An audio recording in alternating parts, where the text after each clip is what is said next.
মরে ফ্ল্যাটে মরে পচে থাকবেন, বুঝেছেন? দেখার কেউ নাই। এই জন্য কি করবেন, ওই ভাই বোন আত্মীয় স্বজন রাখেন, দু চারটা এরকম স্কুল কলেজ জীবনের বন্ধু বান্ধবকে ধরে রাখেন, অন্ততকে পোকা খেয়ে মরে যেতে হবে না।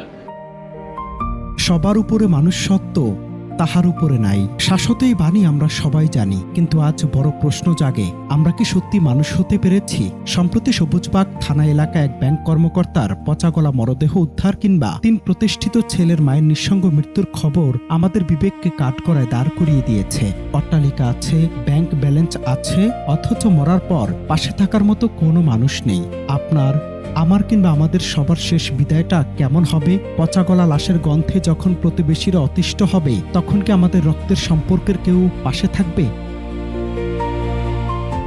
ঠিক এমন এক হতাশাজনক সময়ে সামাজিক যোগাযোগ মাধ্যমে একটি ভিডিও আমাদের নতুন করে বাঁচতে শেখাচ্ছে, ভাবাতে শেখাচ্ছে। ভিডিওতে দেখা যায় একদল বৃদ্ধ বন্ধুকে, যারা জীবনের সায়ান্নে এসেও একে অপরের হাত ছাড়েননি। প্রতিদিন নিয়ম করে তারা দেখা করতে আসেন বাল্য বন্ধুর সাথে। একদিন দেখা না হলেই বেজে ওঠে ফোনে রিংটন, বন্ধু কেমন আছিস?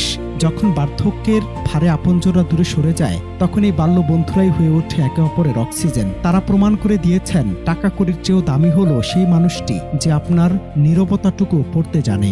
ওই ভাই বোন আত্মীয় স্বজন রাখেন, দু চারটা এরকম স্কুল কলেজ জীবনের বন্ধু বান্ধবকে ধরে রাখেন, অন্ততকে পোকা খেয়ে মরে যেতে হবে না। সময় মতো ঠিকই আপনার দেহটা যেটা আছে না, সেটা মাটিতে চলে যাবে। নাকি কোয়েল বলো তুমি? কোয়েল বলো দেখা না হলে ফোন করে খোঁজ না, কি হলো, আসলো না কেন, বাবা আসলো না কেন, তুই কোথায় গেছে? ভিডিওতে এক বৃদ্ধ বন্ধুকে খুব জোর দিয়ে বলতে দেখা যায়, এখনই সময় থাকতে স্কুল জীবনের বন্ধুদের খুঁজে নিন, শেষমেশ কেউ না থাকলে বন্ধুরাই আপনারে মাটি দেবে। কথাটি সাধারণ মনে হলেও এর গভীরতা যেন কোটি মানুষের হৃদয়ে ভেঙে চুরমার করে দিয়েছে। আজ জীবন জীবিকার জাতাকলে পিষ্ট হয়ে আমরা ভুলে গেছি সেই বন্ধুদের, যাদের সাথে স্কুলের বারান্দায় ঝালমুড়ি কিংবা বুট ভাগ করে খাওয়া হতো, যাদের সাথে এক বেঞ্চে বসে পৃথিবী জয়ের স্বপ্ন দেখতাম। আজ সেই বন্ধুদের নম্বরটা পর্যন্ত হয়তো আমাদের কন্ট্রাক্ট লিস্টে নেই। যারা স্কুল কলেজ জীবনের বন্ধুকে হারিয়ে ফেলেছেন না, অনেকে হারিয়ে ফেলেছেন, আমি জানি হাজার হাজার সব মানুষ হারিয়ে ফেলেছেন, সম্পর্ক রাখছেন না বিভিন্ন কারণ।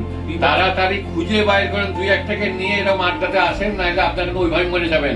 ভালো থাকেন সবাই। যদি প্রতিদিন খোঁজ নেয়ার মতো ২-৪ জন বন্ধু থাকতো, তবে কি কোনো নারীকে এভাবে একাকে মৃত্যুবরণ করতে হতো? অবহেলা আর অযত্নের মেঝেতে কি লাশ পচে যেত কোনো বাবার? জীবন ছোট, আর এই ছোট জীবনের ইগো আর ব্যস্ততা ভুলে ফিরে যান সেই পুরনো দিনগুলোতে। সময় থাকতে খোঁজ নিন সেই বন্ধুটির, যে আপনার সাথে একদিন আকাশ ছোঁয়ার স্বপ্ন দেখত। অনন্ত হাসান মাসুদ, বাংলা টিভি।